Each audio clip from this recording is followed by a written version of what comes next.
Hello everyone, ఎలా ఉన్నారు అందరూ? Welcome to our channel. నేను మీ స్వప్న గోపికృష్ణ. ఈరోజు ఈ వీడియోలో నేను సంకటహర చతుర్థి పూజా విధానం గురించి మీతో షేర్ చేసుకోబోతున్నానండి. యాక్చువల్లీ సంకటహర చతుర్థి అంటే సంకటహర చతుర్థి అని అంటారు, కొంతమంది సంకష్టహర చతుర్థి అని కూడా అంటారు. అంటే మన జీవితంలో ఉన్న ప్రతి కష్టాన్ని కూడా గట్టెక్కించడానికి స్వామివారు ఈ వ్రతాన్ని అనేది మనకి సూచించారండి. ఈ వ్రతం చేసిన ఎవరికైనా కానీ జీవితంలో ఉన్న కష్టాలన్నీ కూడా తొలగిపోతాయని నేను విన్నాను, నమ్మాను, నేను చేశానన్నమాట. సో ఈ వ్రతం అనేది ఒక్కరోజుతో చేసేది ఆగిపోయేది కాదండి. 3 నెలలు అంటే నెలకి ఒకసారి వస్తుంది కదా సంకటహర చతుర్థి వ్రతం అనేది. అలా 3 నెలలు లేదా 5 నెలలు లేదా 11 నెలలు ఇలా స్వామివారికి మొక్కుకొని మనము వ్రతం అనేది చేయాలండి. ఈరోజు స్వామివారి వ్రతాన్ని ఎలా చేయాలి అనేది నేను మీకు చేస్తూ చూపిస్తున్నాను అనమాట. నేను మొన్న లాస్ట్ మంత్ నేను ఇది సంకటహర చతుర్థి వ్రతాన్ని అనేది నేను మొదటిసారి చేసుకున్నాను. నేను చేసుకునేటప్పుడు ఇలా వీడియో తీయించుకున్నాను. సో ఆ వీడియోనే మీతో షేర్ చేసుకోబోతున్నాను. ఇక్కడ ఎంత కన్నుల పండగ చేసుకున్నానంటే నాకు చాలా నచ్చిందండి. మనసు అయితే చాలా హ్యాపీగా అనిపించింది వ్రతం చేసుకున్న తర్వాత. అంటే కష్టాలు అనే కాదు, మన మనసులో ఏ కోరిక ఉన్నా కూడా ఆ కోరికకి ముడుపు కట్టి మనము ఈరోజు స్వామివారి వ్రతాన్ని చేసుకుంటే తప్పకుండా ఆ కోరిక అనేది నెరవేరుతుందంటండి. సరే, ఈ వ్రతానికి మనము ముందుగా వినాయక స్వామికి ఒక పీఠాన్ని అనేది ఏర్పాటు చేసి తర్వాత తమలపాకుల్లో స్వామివారిని ఆవాహనం చేయాలండి. అంటే మన దగ్గర విగ్రహం ఉంటే విగ్రహం పెట్టుకోవచ్చు, లేదంటే పసుపుతో చేసిన వినాయకుడైతే ఇంకా మంచిదంటండి. స్వామివారికి ఈరోజు ఎరుపు రంగు పూలు అంటే చాలా ఇష్టం కదండి. సో ఎరుపు రంగు పూలతో ఈరోజు పూజించండి. ఈ ఫస్ట్ అయితే స్వామివారికి మనం సంకల్పం అనేది చెప్పుకోవాలండి. సంకల్పం చెప్పుకున్న తర్వాత మనం ధ్యాన మంత్రం అనేది చెప్పుకోవాలి. ఓం శ్రీ వినాయకాయ నమః ధ్యాయామి అని. అంటే మనకి మంత్రం అంతా వచ్చినట్లయితే మంత్రం అంతా కూడా చదువుకోవచ్చండి. తరువాత స్వామివారిని ఆవాహనం చేయాలండి. ఓం గజాస్యాయ నమః ఆవాహయామి అని. ఇంకా పూర్తిగా అంటే నేను జస్ట్ నార్మల్గా మంత్రాలు రాని వాళ్ళ గురించి చెప్తున్నానండి కొంచెం. తర్వాత స్వామివారికి ఇలా ఆసనాన్ని అనేది ఏర్పాటు చేసి స్వామివారిని ఆవాహనం చేయాలండి. తర్వాత ముందుగా ముడుపు కట్టుకోవాలండి. ముడుపు కోసం అనేసి మనం ఎరుపు రంగు లేదా పసుపు రంగు ఏదైనా ఒక క్లాత్ తీసుకొని ఆ క్లాత్లో కొద్దిగా పసుపు కుంకుమ అలంకరించి 3 గుప్పలతో బియ్యం అనేది తీసుకోవాలండి. 3 గుప్పలు బియ్యం అనేది తీసుకున్న తర్వాత తమలపాకు, అలాగే వక్క, అలాగే 2 ఎండు ఖర్జూర పండ్లు కూడా ఇందులో పెట్టుకోవాలండి మనము.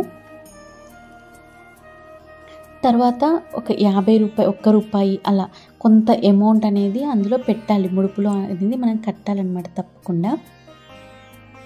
తర్వాత ఈ మూటని కట్టి స్వామివారి ముందు ముడుపులాగా ఉంచాలి. ఏదైనా రాగి కానీ వెండి కానీ లేదా ఇత్తడి ప్లేట్లో ఈ ముడుపు అనేది పెట్టి స్వామివారి ముందు ఉంచాలి. ఈరోజు కలశం ఆనవాయితీ ఉన్న వాళ్ళు తప్పకుండా కలశం అయితే పెట్టుకోండి. మనం కలశం పెట్టుకొని వ్రతం చేస్తే ఆ వ్రతానికి చాలా మంచి ఫలితం అనేది దక్కుతుందండి. నేను ఏ వ్రతం చేసినా కానీ మా ఇంట్లో కలశం ఆచారం ఉంది కాబట్టి నేను తప్పకుండా ప్రతి వ్రతానికి కూడా నేను కలశం అనేది పెడతానండి. ఇలా స్వామివారి ముందు ముడుపు అనేది ఉంచి తర్వాత మనం పూజ అనేది స్టార్ట్ చేయాలండి. తర్వాత మనము దీపం అనేది వెలిగించి స్వామివారికి దీపాన్ని ధూపాన్ని చూపించాలి.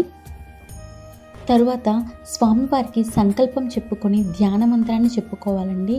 తర్వాత స్వామివారికి ఒక పీఠాన్ని ఇలా ఏర్పరిచి దాని మీద తమలపాకులు పెట్టి పసుపు కుంకుమ అక్షింతలతో మనము పూజ అనేది చేసి తర్వాత స్వామివారిని ఆ పీఠ మీద ఆవాహనం అనేది చేయాలండి. స్వామివారికి ఎంతో ఇష్టమైన ఎరుపు రంగు పూలతో ఈరోజు స్వామివారిని అలంకరిస్తే స్వామివారికి చాలా ఇష్టమంటండి. తర్వాత స్వామివారిని ఆవాహనం చేసుకొని స్వామివారికి పాద్యం అర్ఘ్యం అనేది సమర్పించాలి. తర్వాత ఆచమనీయం అనేది చేసుకోవాలండి. తర్వాత స్వామివారికి పంచామృత స్నానం, శుద్ధోదక స్నానం, వస్త్రం, ఉపవీతం, గంధం, అక్షంతలు, పుష్పము అనేది స్వామివారికి సమర్పించాలి. ఒకవేళ మీకు ఈ మంత్రాలన్నీ కూడా రానట్లయితే మీరైతే ఒక తమలపాకును తీసుకొని తమలపాకుతో ఆ నీళ్ళల్లో ముంచి ఒకసారి చిలంకరించుకొని పుష్పం, అక్షంతలు, గంధం ఇవన్నీ సమర్పించినట్లు మనసులో మంత్రాన్ని కూడా చెప్పుకోవచ్చండి.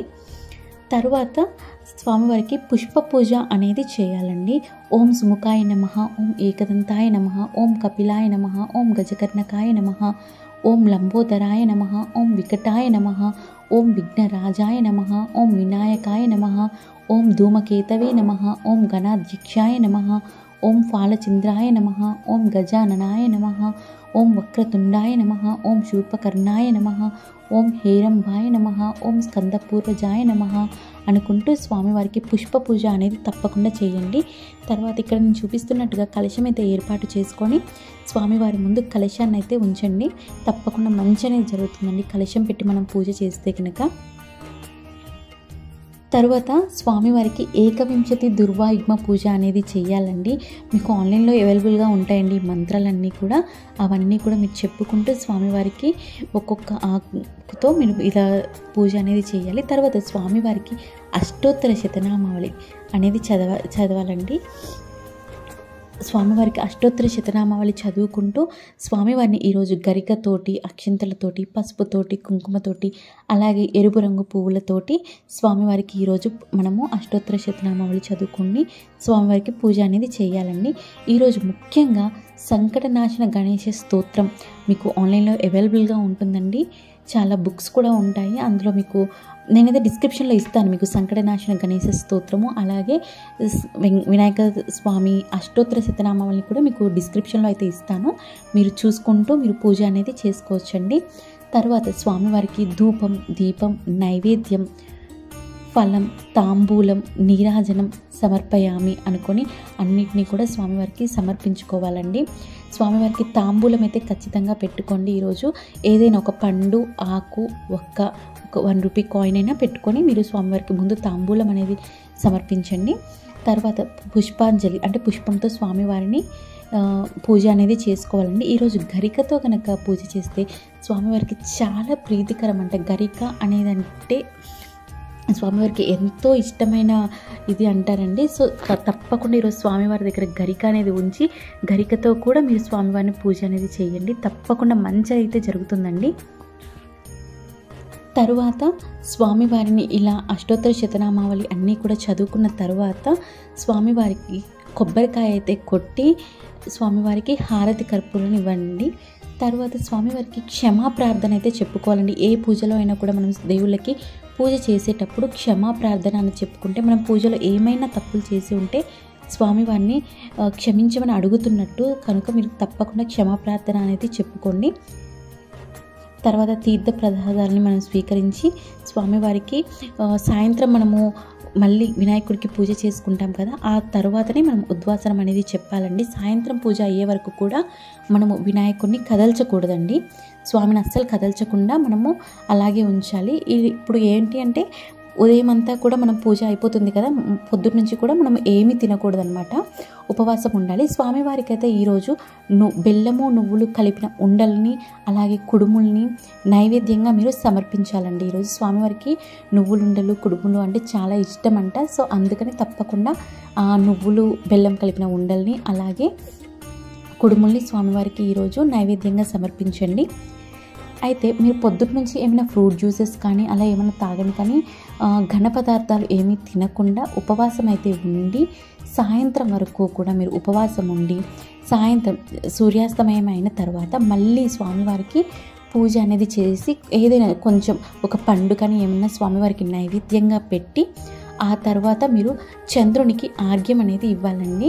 అంటే చంద్రుని దగ్గరికి ఆర్ఘ్యం ఎలా ఇవ్వాలి అంటే ఒక దీపం చంద్రునికి చూపించడానికి ఒక దీపము అలాగే అక్షింతలు, నీళ్లు కూడా నైవేద్యము, నీళ్లు అలా తీసుకొని వెళ్ళి ఒక ప్లేట్లో మీరు చంద్రునికి చూపించాలండి దీపాన్ని. అలాగే నీళ్ళని మనము అలా స్వామి వైపు చూస్తూ ఆ చేతులతో మనము 2 చేతులతో నీళ్ళు అనేది కిందకి విడవాలి.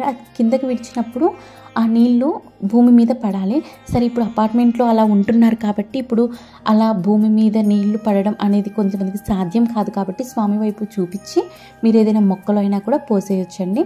తర్వాత స్వామి అంటే ఇక్కడ చంద్రుడు అండి, చంద్రునికి నైవేద్యం కూడా చూపించి ఒకవేళ మీకు కుదిరితే నైట్ అంతా కూడా అలా బయట ఉంచేసి తర్వాత రోజు ఆ నైవేద్యాన్ని కనుక తింటే చాలా మంచిదంటండి.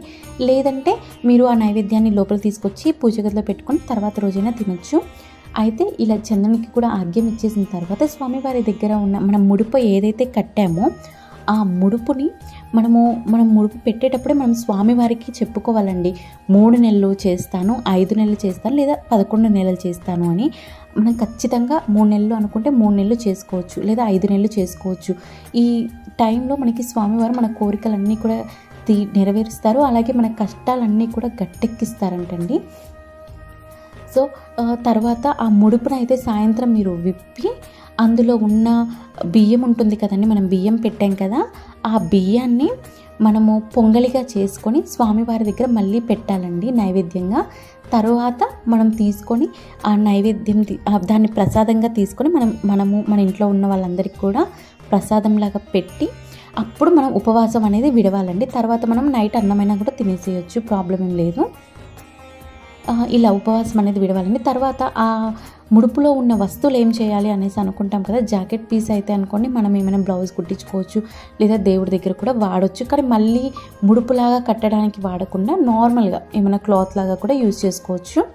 అలాగే అందులో ఉన్న డబ్బులను అయితే మీరు తప్పకుండా ఇంటి దగ్గర మనకి పూజలు అలా దొరుకుతారు, బ్రాహ్మణులు ఉంటారు కదండి, బ్రాహ్మణులకి ఇంకొంచెం అమౌంట్ ఏమైనా కలిపి వాళ్ళకి ఒక పూట భోజనంకి సరిపోయేలాగా అయినా కానీ ఇస్తే చాలా మంచిదండి. ఇదండి నేనైతే ఫస్ట్ టైం చేసుకున్నాను సంకటహర చతుర్థి పూజా విధానాన్ని. నేను ఏమైనా తప్పులు చెప్పి ఉన్నా కూడా, ఏమైనా తప్పులు చేసి ఉన్నా కూడా మీరు నాకు నిర్మోహమాటంగా మీరు నాకు కామెంట్ సెక్షన్లో తెలియజేయచ్చు.